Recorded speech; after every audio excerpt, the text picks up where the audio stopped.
two teams battled for one postseason spot. Lots of shootout goals and other scores in a more conventional fashion. What's more fun than a mascot birthday party? Of course, it's watching the new episode of ECHL Week.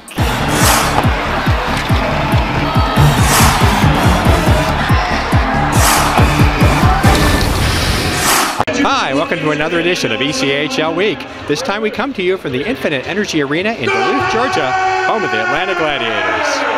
Last time we looked at all the Kelly Cup playoff races. This time we focus on one big one. One of the very entertaining races for the playoffs is taking place in the South Division, as South Carolina, a team which has only missed the postseason once in 26 years, is battling for a chance to play for the Kelly Cup against Atlanta, which last season ended a 4-year playoff drought. Who better to find out more about this late season struggle than the coaches of the teams? First, Jeff Pyle of the Gladiators. And I told the guys, we put ourselves in position to win. We can win anywhere, but now it's about commitment. It's about everybody, don't question anything, do your job, and that's the toughest thing for these guys. I think they all think they have a little bit of, a piece of the team, but they really don't. But the bottom line is they have to understand the commitment to each other. And I told them, I said, that's who you're playing for. It's not for me, it's not for Dan so much, it's for each other and the fans. And if they do that, I told them, work hard, we'll live with the results. Spiros Anastas, in his first season as the Stingrays coach, appreciates the playoff battle his team is enduring, but is confident that the Rays will still be playing hockey come the middle of April. It's been an interesting path over the last 5-6 weeks, especially. Our team has persevered through a lot. We've lost some games, a lot of them close games. We think, every time something like that happens, you try and pull the positives, and you try and believe that our team is becoming very battle tested. Having to deal with a lot of adversity here, finding ways to get the job done. Once the calendar turned into the month of March, we got a couple wins up in New England, got one in Jacksonville, and now obviously we got a big one against Florida tonight. So, it's only something that you can either collapse from or grow from, and we like to believe we're a team that's been growing and persevering through, and hopefully that spills into the playoffs there where nothing can catch us off guard. There's no question that one of the Gladiators' leading scorers, Justin McDonald, is very much looking forward to the tail end of this year, and the likelihood that Atlanta will control its own playoff destiny in the final week of the regular season. Been in a bit of a playoff race for the past probably month now. I mean, even the whole season. I know we started off a little not as strong as we hoped, but we battled back and we're fighting for that last playoff spot. Hopefully we can be able to jump into third place. The last few games we play against them are going to be a battle, and I have no doubt that it's going to be for a playoff spot, so we're looking forward to that. Goals galore in the news segment, straight ahead on ECHL Week.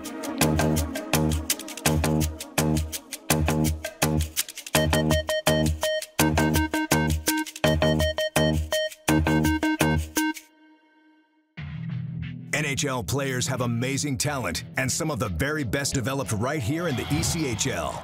Reeves with a wrist shot and scores! Now, follow all your favorite ECHL alumni every night on NHL Network's primetime hockey show, NHL Tonight. Both teams recognize how big this matchup is. Fire save by Dubin. Rebound! Goosebump stuff. NHL Tonight, every night 6 Eastern on NHL Network.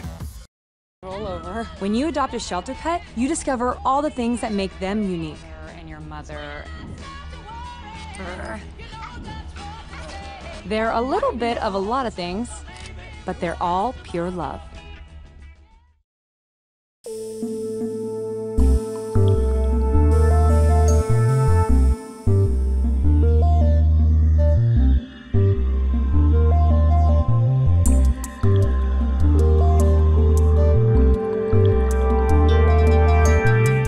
Hi, I'm JC Broussard of the Greenville Swamp Rabbits, and you're watching ECHL Week. My new friend and I are here to tell you it's time to take a look at news from all around the ECHL.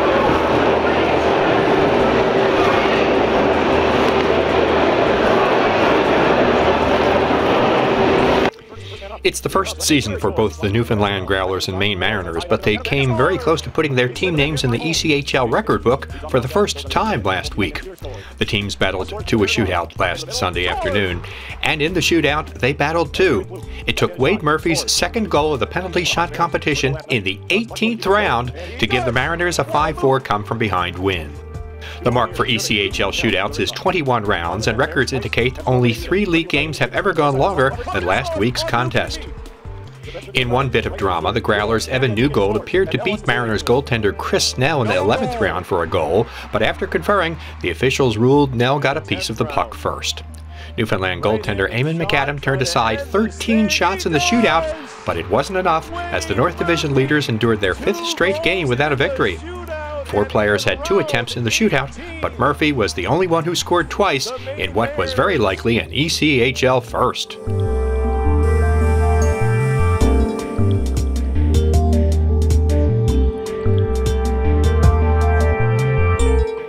Last Sunday was a big day for one of the ECHL's top rookies. Manchester forward Nick Pirog scored 4 times to help his team to a 7-4 victory at Worcester.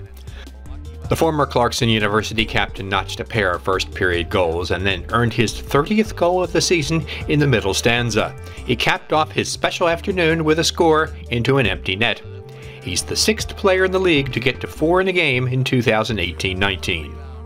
Pirog started the week 9th in the ECHL in rookie scoring, but no first-year player has more goals than the right wing, who also has played in a couple of American Hockey League games this season. Pirog fires it towards the empty nets, and he has... Defenseman Jeremy Beaudry has been fined and suspended for the rest of the season after his actions while playing for Wichita in a game at Idaho on March 6th. Prior to the suspension being issued, Beaudry had been released by the Thunder. The ban was a result of behavior which took place while not being directly involved in the game. One team which is qualified for the playoffs against another trying to get in. The highlight game is next on ECHL Week.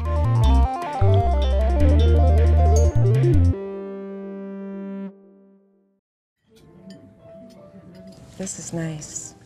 Happy anniversary. Is that what I think it is? I don't know. It's a hockey stick. There's more. A puck and skates. Oh, Ed. You nailed it. The other one's in the car. Hockey's here. The savings never left. Geico, proud partner of the NHL.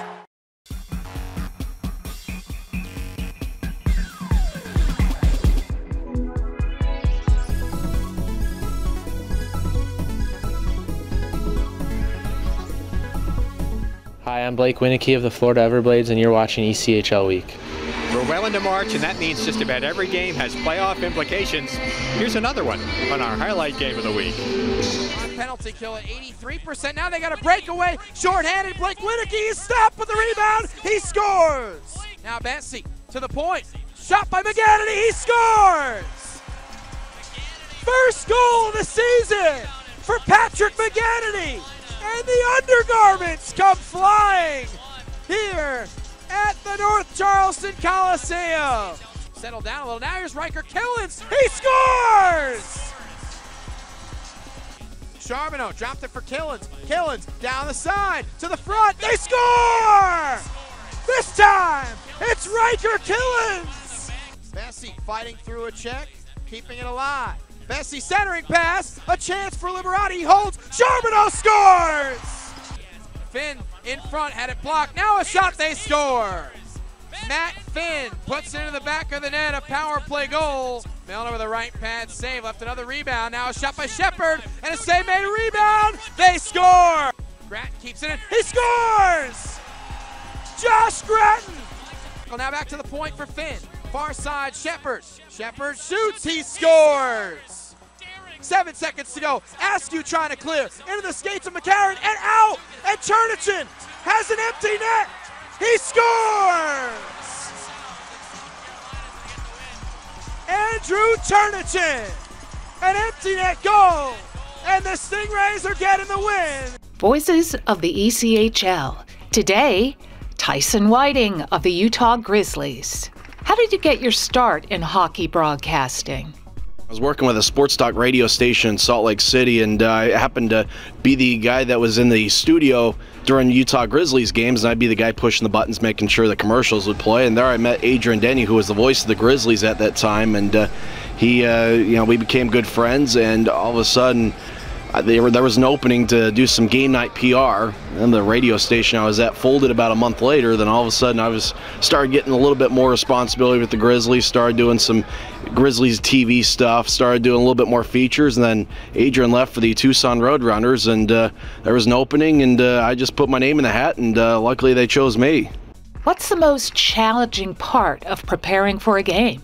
One of the big things in hockey is you have to almost memorize the numbers to try to figure out so when a guy touches the puck, there's so many line changes, and the line changes go by super fast. So it's really a matter of remembering numbers, remembering number 10 for the visiting team, remembering everybody on the Grizzlies. If I don't know the Grizzlies numbers by now, then I shouldn't be here. But it's really a matter of knowing the opponent, knowing numbers, so that when they touch the puck, you instantly know not only who they are, but maybe know something about them. Have any memorable moments from this season? Grizzlies had a game winner when Jack Walker scored, and it was really a tough angled shot. He spun around the net, and just an impossible angle, and he was able to score. And it was just one of those things where that was a thrilling game, and it was a thrilling finish. And it was one of those that when the game ended, I kind of had that thought of, hey, this was a lot of fun tonight. Tell us something fans should know about you. I'm just a guy that enjoys sports. I'm somebody that grew up going to Utah Grizzlies games, somebody that over the years wanted to start a broadcasting career, and it's really been a lot of fun to know that at 31 years old, somehow I've been able to kind of live out my dream. Wraps up another edition of ECHL Week from Duluth, Georgia. Thanks for watching. Make sure to follow us on all those social media channels. Best way to follow both ECHL Week and the league throughout this pivotal time of the season. See you next time.